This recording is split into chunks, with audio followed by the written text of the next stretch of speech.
It is another edition of the On the Mic podcast, and I'm super excited to talk to my next guest who all he does is win. And he'll be back inside the Bellator cage, Bellator 298, August 11th. We're just about a week away. He is the one and only Lucas Skywalker Brennan taking on Weber Almeida. Lucas, how are you? I'm doing good, man. Thank you. How you doing? I'm good. I'm good. By the way, love the background. Usually there's like, I like what's going on in the room there. There's a whole thing around me right now, actually, of all that. I love it. What does it primarily consist of? It's all records, mostly rap, not gonna lie, but tons and tons of everything else as well. I got a ton in here. I love it. I love it. Well, man, let's talk a little bit about your fight coming up next week, and then also just your career. I mean, so far so successful in your career. Continuing to have W's all across the board in your career. How do you feel about where you're at this stage in your career thus far? Good, man. I don't have much to complain about. Things have been going all right, and not for lack of trying. We've worked incredibly hard over here, and I'm happy things have continued to go the way that they've gone, and I'm happy to continue doing so this following weekend. Weber's a tough dude. I think it'll be a lot of fun, but I only look forward to continuing what I've been doing, and I'm super grateful.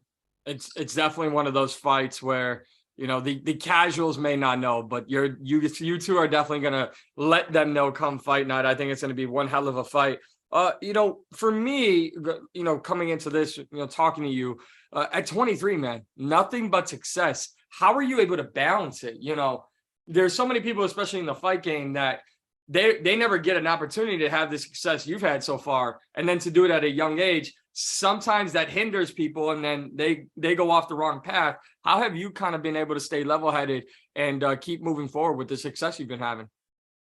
Man, I haven't found it super difficult as far as like staying level-headed goes. Like I haven't really let it go to my head a whole lot. It's I've been training since I was a kid, so a lot of it really isn't super new stuff. But I think the following and continue to win, you definitely start to build some sort of a following and image and all that stuff, which is cool. But it's not it's a side effect. It's not something I was really looking for, like I loved the no crowd COVID events. Like I'm just there to fight and make some money, go home, train, fight again.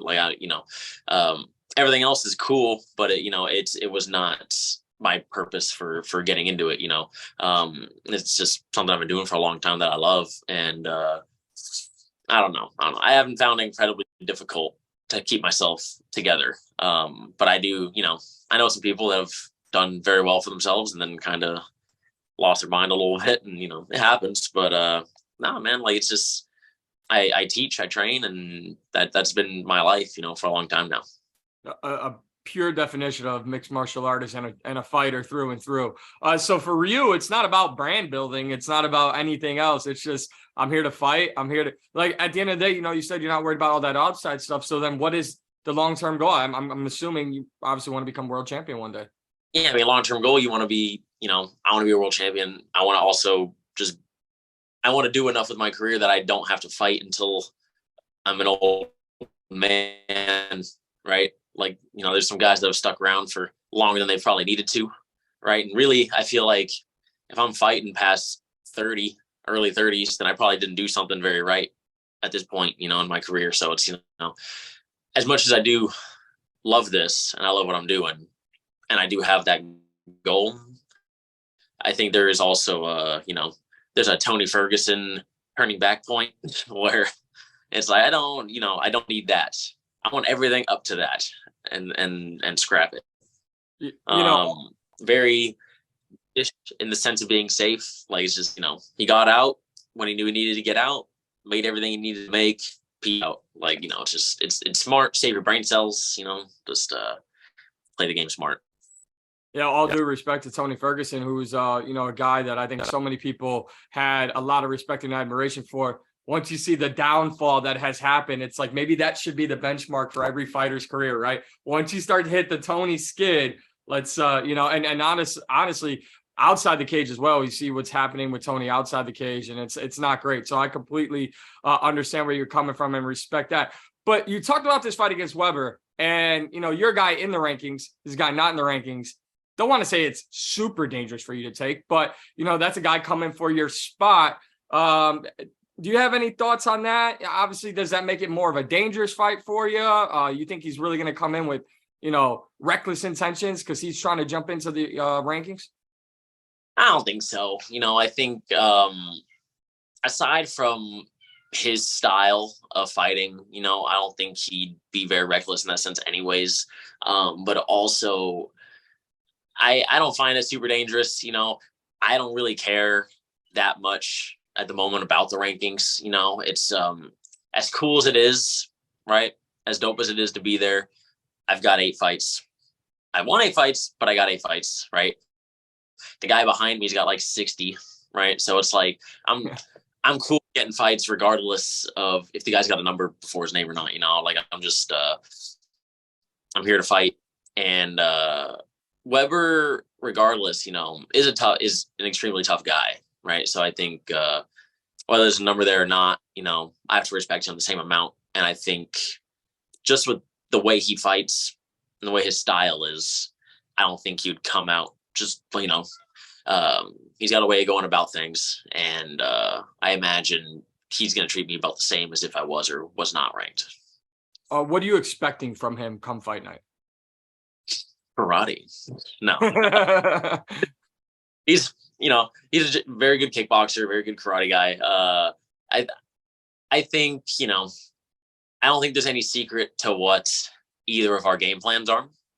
It's can't really play around that one anymore. Right. Clearly, he's going to have a goal in mind which is kind of what, everyone else's goal has been, but, don't get taken on feet. And, I think my game plan is not a secret. Just take him down and beat the shit out of him on the ground and submit him. But, I think I have a lot of respect for his striking, and I think he has a lot of respect, I imagine, for my ground game. So, and he's very patient. So I get the feeling that we're going to have a staring contest for like 2 minutes. I like while it. we try and figure out what the fuck we're doing. And get going. And I just think that, not that I want that, but I just know he's very patient, and I don't really rush anything either. So I feel like there's just gonna be a minute there where it's like I don't know. It'll be fun.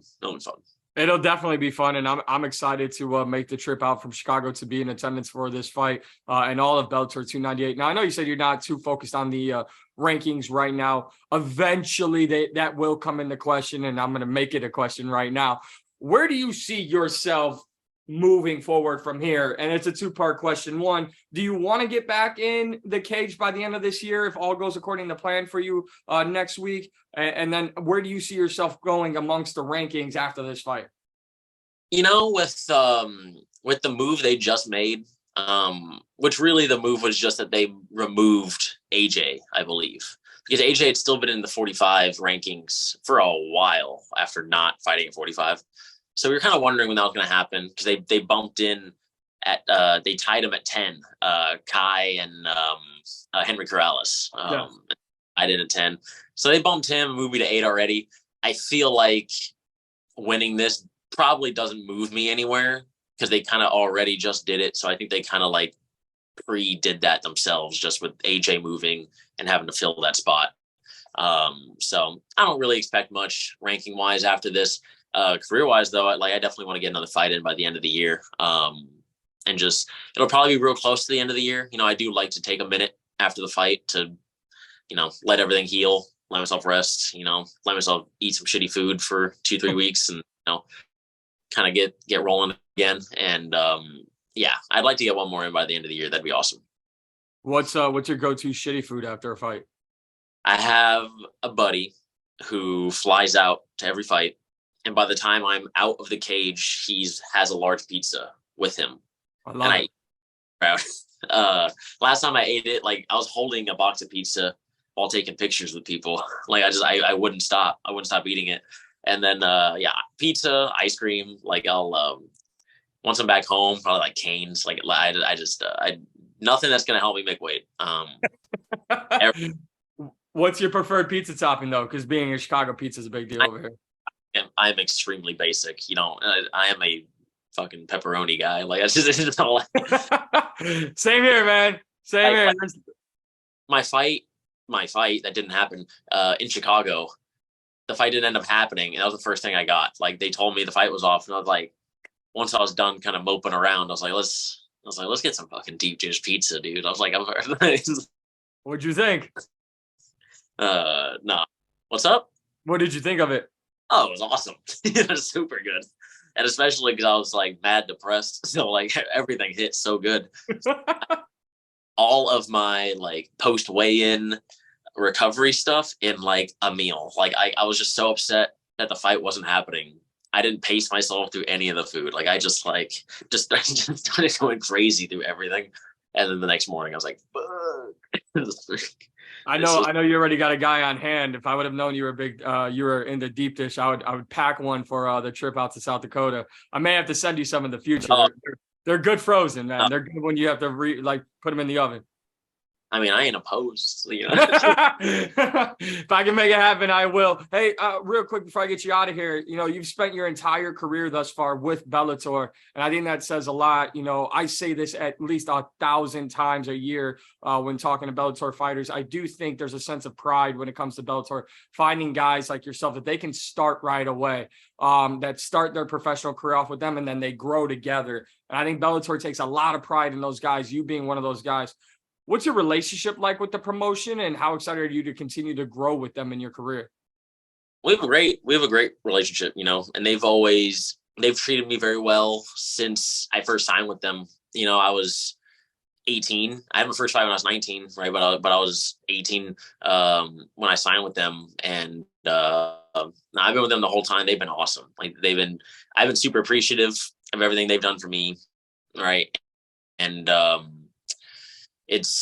don't know. It's been great. And I was always very happy that I was able to start with them and not have to, because I had amateur fights, but I didn't have to start and run a professional career in a shitty place for a long time. Right. I was able to kind of get moving and, you know, get going with good guys and just, I don't know. It's just been awesome. And I continue looking forward to that. You know, I have no eyes anywhere else. I'm happy with where I'm at. I like this company a lot, and they've always done well by me.